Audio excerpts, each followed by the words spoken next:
Saya ingin bahwa itu data kapan? September. Agar data itu bisa kita untuk pijakan dalam evaluasi. Kalau data itu ternyata data tahun lalu, tahun berapa, itu kita harus evaluasi.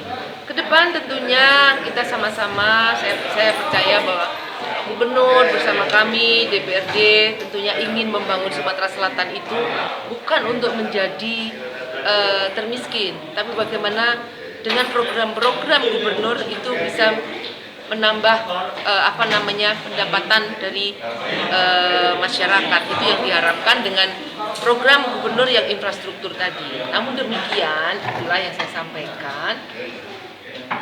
Data yang diambil oleh BPS itu kapan, dalam segi yang mana untuk bisa kita perbaiki. Karena tentunya ada beberapa item yang harus kita kritisi nantinya. Tentunya di 2021 ini di APBD perubahan itu pasti menjadikan evaluasi bagi kami dari DPRD bersama-sama. Terkait ini DPRD akan melayangkan surat atau mempertanyakan bagaimana gitu? Yang pastinya nanti ada evaluasi kerja triwulan.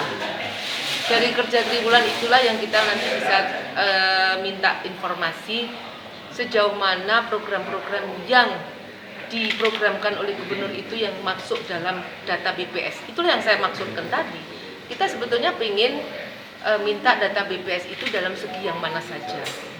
Karena bagaimanapun juga saya sebagai Ketua DPR harus ada itu untuk evaluasi ke depan.